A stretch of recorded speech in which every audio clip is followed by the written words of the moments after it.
Magandang hapon po, senyorito. Nakangiting bati ni Marga kay Franco, kaya napatigil ako sa pagkain ng turon. Mabilis kong sinundan kung saan nakatingin si Marga. Lumiwanag ang aking mukha nang marinig ko ang pangalan ni Franco. Franco! Masaya kong bulala sa binata. Nakita ko siyang nakatayo ilang pulgada mula sa akin. Nakasuot siya ng isang pantalon na maong at isang puting sando na lalong nagpatingkad ng ganda ng katawan nito. Magulo ang buhok ng binata at para bang nagbilad siya maghapon sa araw dahil na rin sa pawis nito. Mabilis akong tumayo sa kinauupuan ko at tumakbo papunta sa kinaroroonan ni Franco para salubungin siya ng isang mainit na yakap. Ramdam ko na natigilan siya na para bang nagulat siya sa ginawa ko. "Namiss kita." Nakangiti kong sambit at hindi pa rin ako bumibitaw sa pagkakayakap sa kanya. Ewan ko ba kung bakit ganito na lang ang pagkamiss na nararamdaman ko. Kahit ilang oras lang naman siyang umalis sa aking paningin. "I miss you too." Wika ng binata at ramdam ko ang paghawak niya sa baywang ko. Tumingala ako para tignan ang napakagwapong mukha ng binata. Hindi ko pa rin tinangkang bumitaw sa pagkakayakap sa kanya. Hinding-hindi magsasawa ang aking mga mata na pagmasdan siya ng palihim. "Hey, kailangan mo nang bumitaw dahil amoy araw at basang-basa na ako ng pawis dahil sa buong araw na pagtatrabaho. I need to wash first, okay?" Sagot niya at napanguso na lamang ako. "Mamaya na." Nagpaut ako sa binata at nakita ko ang pagkunot ng kanyang noo habang nakatingin sa akin. "Wala akong pakialam kahit mag-amoy pawis at araw ka man. Yayakapin kita hanggat gusto ko." Ani ko at niyakap ko pa ang binata. Hirinig ko ang malutong na pagtawa ni Franco at mas napangiti ako lalo dahil niyakap niya rin ako. "Franco? Wala ba tayong tawagan?" "Ha?" Aniya at tumingala ako muli sa binata. Doon nakita ko ang pagkunot ng noo ng binata na para bang wala siyang katiting na ideya sa sinabi ko. Yung tawagan o tinatawag nilang endearment. Nilakasan ko na ang loob kong sabihin yon sa kanya. Naiisip ko kasi nakakailanganin naming dalawa yun ni Franco dahil nobyo ko siya. "Why did you ask such thing?" "Eh di ba kapag magnobyo at nobya dapat may ganong tawagan?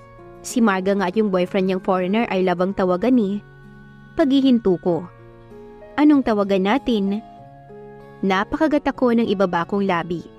Bumilis ang pintig ng aking puso nang makita kong ngumiti ang binata dahil sa sinabi ko. "So you want us to have an endearment to each other? Yun ba yun?" Tumango na lamang ako. "Oo, gusto ko yun." Nakangiti kong saad. Para akong batang tuwang-tuwa. Kinakabahan na rin ako sa oras na to. Dahil baka hindi siya pumayag sa gusto kong mangyari. Luminga-linga si Franco sa paligid na tila ba nag-iisip siya ng magandang endearment para sa aming dalawa. "Okay. Talaga? Pumapayag ka na?" Abot langit ang ngiti sa aking labi. "Yup, I like it. I have a second thought. Asking you that." "Yay! Ako nang mag-iisip ng magandang tawagan natin. Okay na yun sa'yo?" Suggestion ko. "Yeah, you're the boss, Cindy." Pinisil niya ang pisngi ko na mapangiti ako lalo. Gusto mo ba ng be?" "Too old." "Baby." "Too childish." "Babe." "Boring." "Darling, sweetheart." "Nah, too common." Napasimangot na lang ako dahil sa lahat ng sinabi ko na gusto kong endearment namin ay hindi niya pa rin nagustuhan. Paano ba yan? Wala na akong maisip na pwedeng tawagan namin. Bakit ba naman kasi napaka-old fashion naman itong ni Franco? "Hey, what's wrong?" Napalabi na lamang ako dahil napansin na ata ng binata na hindi na ako nagsuggest sa kanya. "Wala na, finish na." Pagsuko ko. Lahat naman ng mga sinabi ko na magandang tawagan natin ay hindi mo naman nagustuhan. Pagtatampo kong turan dahil nag-isip pa naman ako ng magandang endearment para sa aming dalawa. Pero hindi niya naman nagustuhan. "You forgetting something." Napamaang na lang ako sa sinabi niya.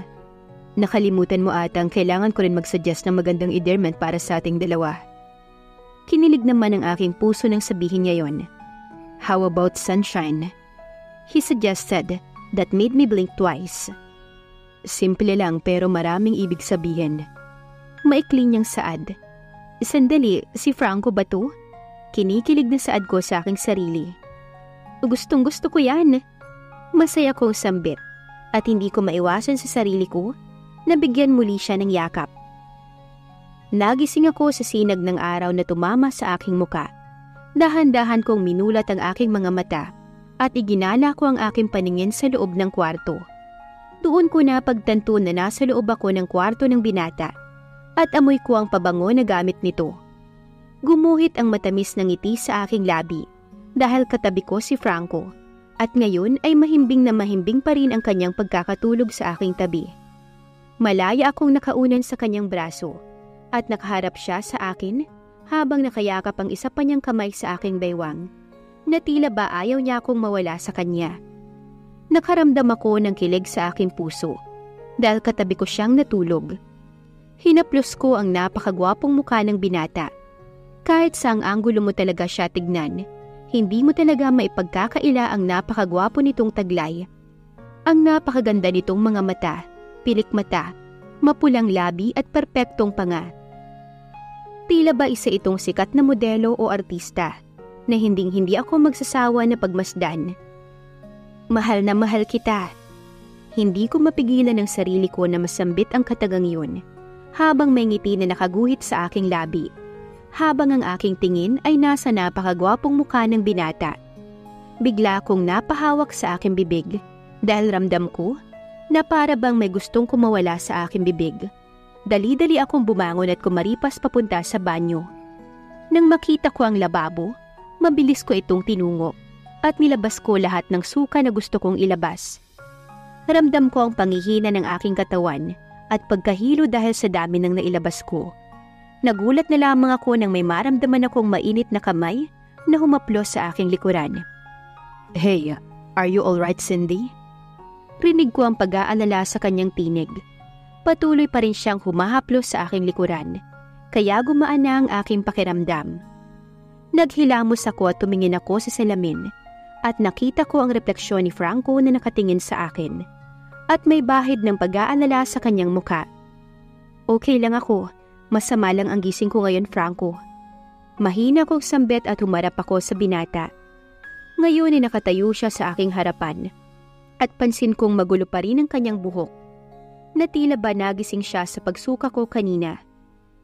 I think you're not okay. Gusto mo bang dalhin kita sa ospital para mapatignan natin ang kalagayan mo?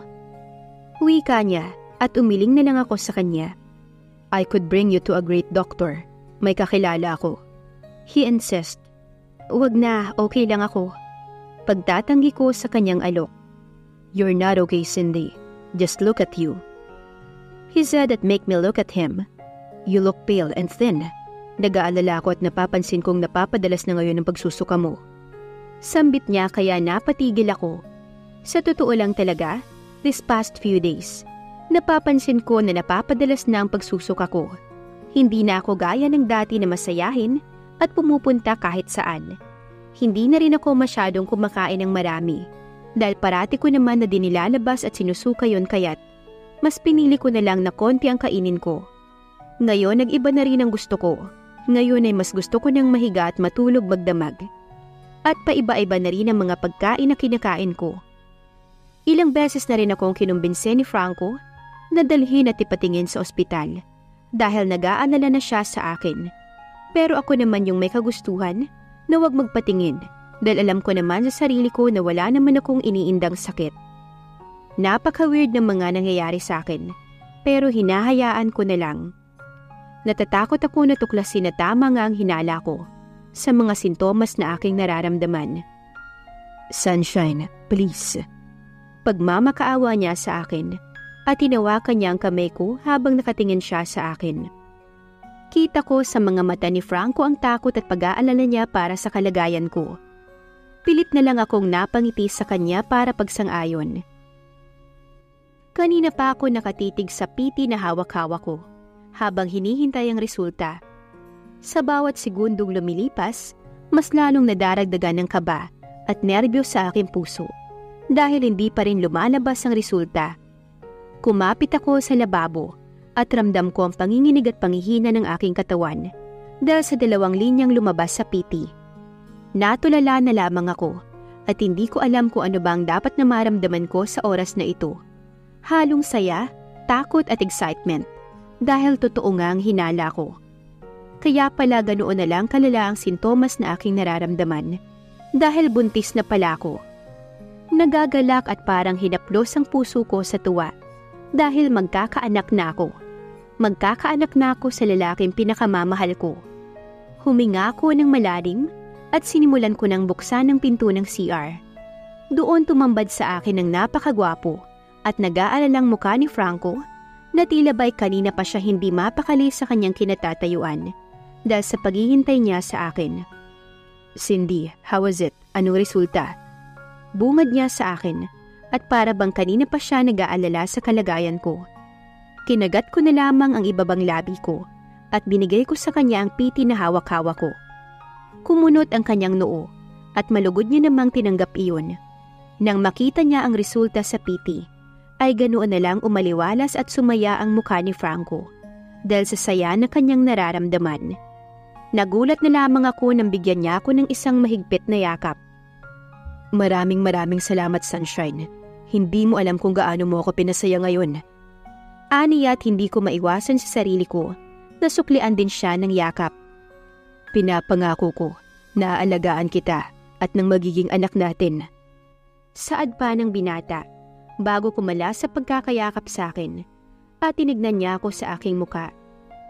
Kitang-kita ko ang pagningning ng kanyang mga mata at pagngilid ng luha sa kanyang mga mata sa saya na kanyang nararamdaman. Tumitig ako sa napakagwapong mukha ng binata at napapikit na lamang ako ng dahan-dahan niyang nilalapit ang kanyang mukha sa akin para bigyan ako ng halik sa aking noo. "I love you so much, Cindy." Parang hinaplos ang aking puso sa saya at para bang nakumpleto na ang buhay ko na siya ang aking kapiling. "I love you too, Franco." Nakangiti kong sagot at ako na ang unang kumalas ng pagkakayakap sa aming dalawa. Nang matapos naming mag-ayos ni Franco, sabay na kaming pumunta sa baba para kumain ng almusal. Napagdesisyonan kong suotin ng isang puting t-shirt at tinarnuhan ko iyon ng maong na short. Nang makapunta na kami sa dining, doon ko nakita ang mga katulong na abala sa paglalagay at pag-aayos ng mga sari-saring almusal sa lamesa. Iba't ibang klase ng luto ng gulay, itlog, bacon, rice, bread and butter, fresh milk, at sari-saring mga bagong pitas ng mga prutas. Maang akong napatingin sa binata na nakatayo lamang sa aking tabi at nakasuot siya ng isang simpleng blue t-shirt at isang maong na short. Sinuklian niya ako ng isang matamis na ngiti na tila ba pinapahiwatig niya sa akin na ubusin ko lahat ng mga pagkain na nakahain sa lamesa. "Nakahanda na po ang inyong almusal, senyorito, senyorita." Nakangiting anunsyo ni Manang Irene habang nakatingin sa aming dalawa ni Franco. Pansin ko rin ang makahulugan niyang pagtingin sa aming dalawa, na tila ba kinikilig at natutuwa siyang makita kaming magkasama ng binata. "Maraming salamat, Manang." Magalang na saad ng binata. Yumuko lamang sa harapan namin si Manang Irene at pagkatapos ay tinawag niya na ang ibang katulong na naglalagay ng pagkain sa lamesa. Para pumanhik na at bumalik sila sa kani-kanilang mga gawain.